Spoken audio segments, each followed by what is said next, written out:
Dear UIPM athletes, welcome to our next episode of our anti-doping podcast. I'm not here alone. I'm here with my co-host, Christian. Hello. Hi, Tomasz. Today, we are speaking about two topics that matter for your career. It's doping control and adaptogens. Let's start with doping control. This is something which elite athletes are kind of familiar with. Sometimes they are asking questions, sometimes they understand or they don't. So if we go step by step, the first thing is notification. How important is notification in doping control procedure? I wouldn't say that it is the most important thing, but it is the first thing that we have to accomplish. It is really important because we have to verify the identity of the athlete. In the past, a lot of cases occurred where the athlete was substituted with someone else, and we had to do results management on these cases. So yeah, we have to verify the identity of the athlete, and then we also have to inform the athlete of their rights and responsibilities when it comes to doping control. And yeah, that's it. We have one important thing in notification, and that's athlete signature. Why is it so important? Well, the athlete signs that he or she has heard the rights and responsibilities of this doping control procedure, and that he or she complies with them. So maybe it's our anti-doping issue that we are so thrilled about notification, but real doping control starts at a doping control station, and athletes are advised to go to the doping control station as soon as possible. Are there any situations in which they can come later? For example, medal ceremony. And what about medical issues? Medical issues as well. But in these cases, the doping control officer also asks the physician that is responsible for the athlete what is the medical status of the athlete, if he or she is able to submit to doping control. But in many cases, it is something not major, and the doping control procedure proceeds. So now we are at the doping control station. So athletes need to choose one of the collection vessels, and they go to the toilet with doping control officer. And this part is a bit awkward, right? It is for the athlete as well as for the doping control officer. Yeah, athletes sometimes ask, like, is it really important that you are watching me? I'm comfortable with that. You know what? It is really important, again, because in the past, some of the athletes were very clever and creative with sample tampering. So they did something to the sample so that they have masked the presence of prohibited substance, or they used, so to speak, clean urine. And from my DCO's times, this part was very important for me because my signature was like the proof that the urine sample is from athlete and not from somewhere else. When we move from toilet back to the doping control stations, athlete is like advised, or athlete must, I would say, split the samples into bottle A and bottle B.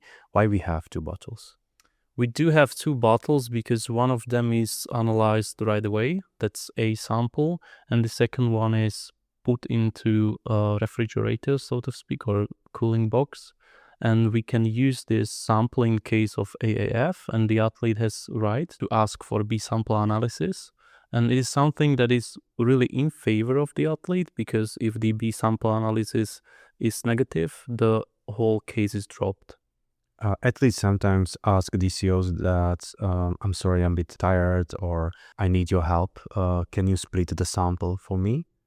It is not ideal. The doping control officer should only give instructions, but if the athlete requests so and the doping control officer wants to do that, they can sign a written statement that something like that happened, and both of the parties agreed, and then that's fine. I think the procedure itself is quite simple. I think it's important for athletes to remember that it's ideal when They are only ones who are dealing with the sample and bottles. But after finishing this procedure, we need to ask some questions. And I think it's important to explain athletes why we are asking those questions. So first, we ask about a declaration of medication and supplements. So why is it that important? You know what, if this sample is, so to speak, positive, when there is adverse analytical finding, the athlete can argue that it happened because of some contamination of either supplements or medications, or the athlete is probably using some prohibited substance in medicine and is ill and has not thought about applying for a TOE. In certain situation, in some cases, they can do it retroactively, and this is something that quite surely helps them to be even eligible to apply for retroactive TOE. And it's also important for supplements and the cases of contamination, I would say. This is the main part. Yeah. The next question is athletes' consent for research. Sometimes it's a bit difficult to explain why we are asking that question. So can we analyze that a bit? In labs, they use different instruments for doping control, and these different instruments have to be calibrated, and they are calibrated using biological samples. And these samples can come from athletes, and the major part of this consent is that the labs can use athletes' urine for calibration of instruments. In some cases, when, for example, a new prohibited substance is on horizon, they have to develop new methods, and it is really ideal if they develop these methods on real-world samples. So they have urine from real-world doping controls. So it can be used that way as well. What is really important to highlight is that the lab doesn't know who the athlete is. The identity is not there. For the lab, the sample has a number, and that's it. When all the procedure is done and every field is filled, the last question is, do you have any comments? And the usual answer is no comments, which is okay.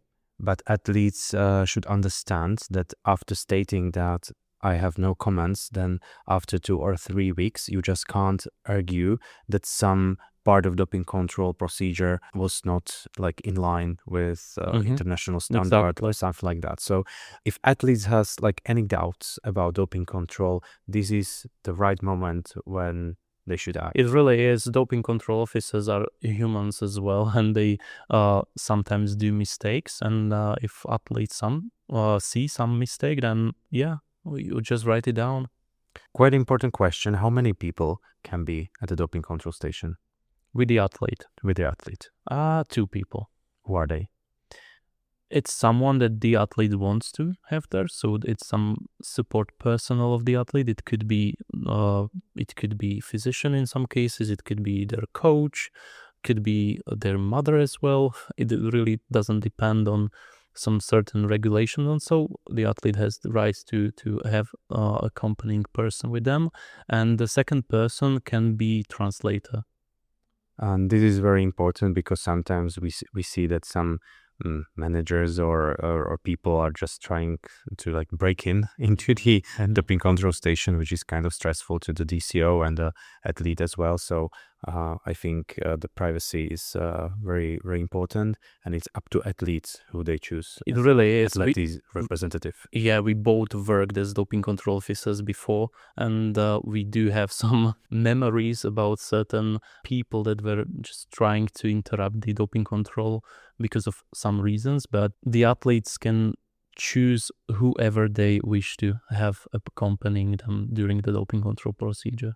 Yes, and one important thing for athletes representative, if you decide to go into the doping control station as athletes representative, you are supposed to also sign the form. So you need to agree with that. Otherwise, you should not be there. Yeah. But the whole procedure is not that, I wouldn't say it's complicated. It can be unfamiliar to new athletes that do undertake a new or first doping control, and it's something new for them. And to get into a little bit into technicalities, the minimum amount of urine that they have to provide is 90 milliliters. And we also measure sample gravity of urine. And sometimes the sample gravity is not complying with the regulations, and we need to have additional sample, which is that is complicated for the doping control officer to say to the athlete and athlete representative. Do you have any recommendation for athletes regarding doping control? Just do just do it. Just do it and do what doping control officer says. And under any circumstances, do not try to escape from the doping control officer. Just remain under their side and do what they say. And a lot of times, the doping control officers are quite nice and kind people. So do not be afraid. Do you think doping control can be stressful? Yeah. And this is the point where I want to start our next topic, adaptogens, because it's something which deals with stress, or it's stress connected. And I think it's very interesting for our listeners to understand how these substances work.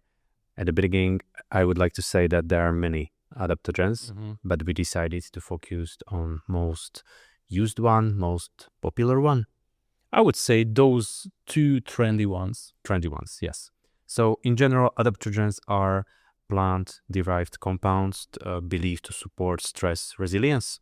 Is it correct? And when we look at biochemistry of those adaptogens, they may influence our brain, especially the communication of our brain with adrenal glands, so HPA axis, cortisol in particular, which is probably the most famous stress-related or stressful molecule. It is.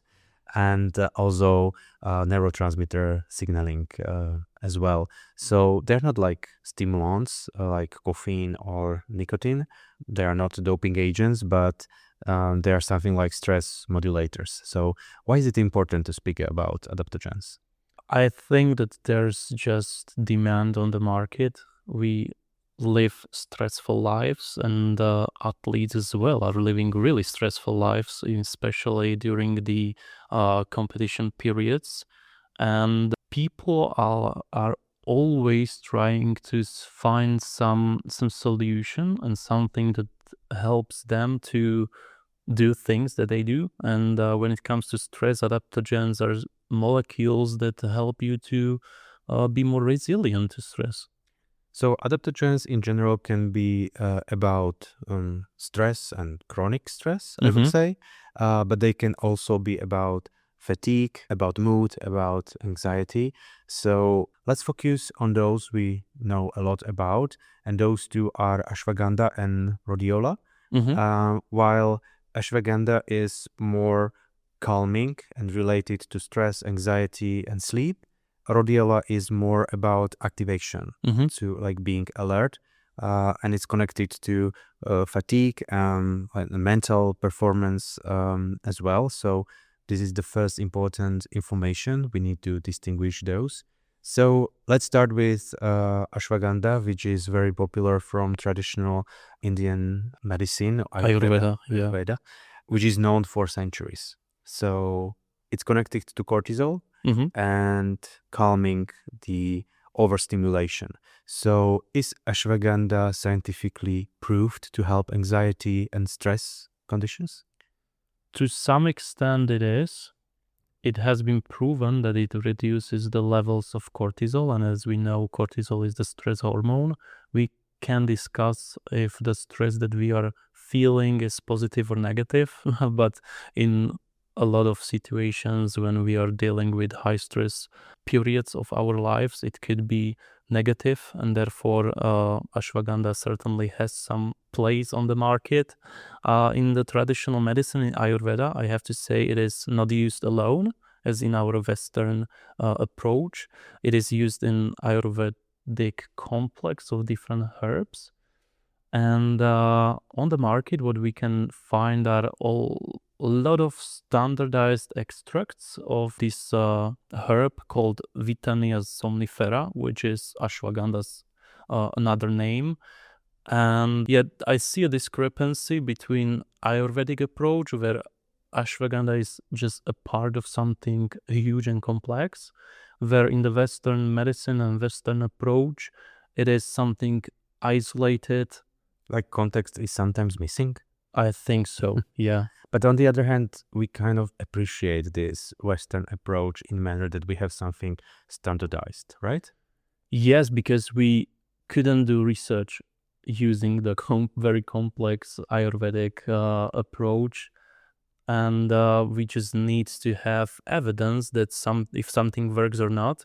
But I have to say that evidence is there. The ashwagandha really reduces cortisol levels, and in some human studies, it also reduces subjective feeling of stress. So the efficacy is there, but I would say that it is not for everyone, and the individual response is quite there. My client asked me how should I use ashwagandha. Like I use it 3 times a day, in the morning, at noon, and in the evening. What would you advise? It has mildly calming effect, and for our athletes, it also, yeah, as I've said, it reduces cortisol. And if you are an athlete and you have training, you do need cortisol to adapt to your training, because training is stress as well, and you have to drive your stress response to adapt to these training situations. So I wouldn't advise athletes to use it throughout the day. If they decide to use ashwagandha, I would say that they could use it in the evening or late at night. Just use it once a day. Our next supplement is Rhodiola rosea, and it's more performance-oriented adaptogen, I would say. So it's usually described as anti-fatigue, focus supporting, mildly activating. Do you think athletes can really benefit from this supplement? They can, because both of these herbs that we are talking about are some connection to stress, because they are considered adaptogens. And if you are in stress situations that are happening in consecutive days or weeks or months, you can develop chronic stress symptoms. The stress can make you feel tired, and also can make you feel weak and fatigued and so on. And especially in these situations, and considering the subpopulation of athletes, Rhodiola can have certain beneficial effects. We mentioned that ashwagandha is advised to be used once a day in the evening for the calming effect, but rhodiola is a bit different, right? It is. It has mildly stimulating effect. It is working. We don't even know how. The mechanism of action is unknown, but it does not have any connection to cortisol. So it is something different. And it could be used, I would say, throughout the day, but not late. I would recommend to use it in the morning and during the lunch. And I would also recommend to use it before meals. From my perspective, sometimes these adaptogens are a bit mystical. They are. A little bit.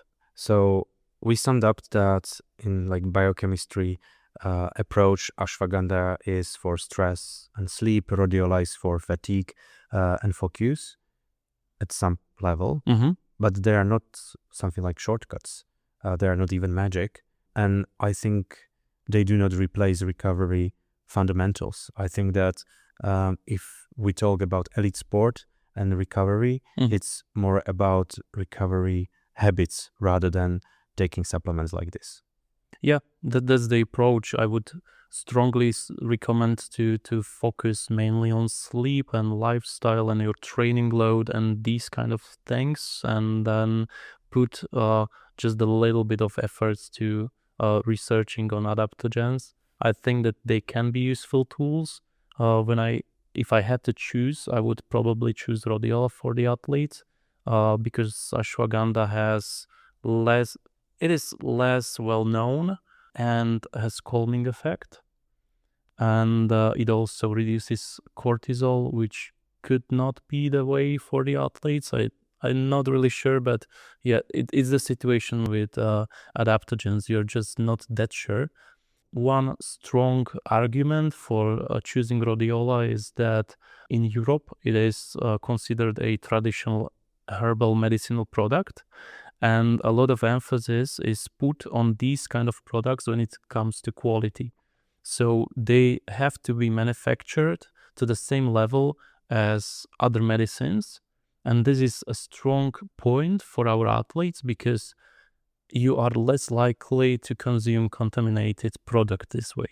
I think that if we are talking about best performance strategy, you mentioned sleep, nutrition, and currently I'm quite into intelligent training. It's something which is very, very promising that nowadays it's not about quantity, but about quality and following, for example, your cortisol levels and trying to improve the quality of the training rather than quantity. So this may be something interesting for our listeners to find some information about intelligent training and maybe confront their routines if something can be adjusted or changed. Based on your biology.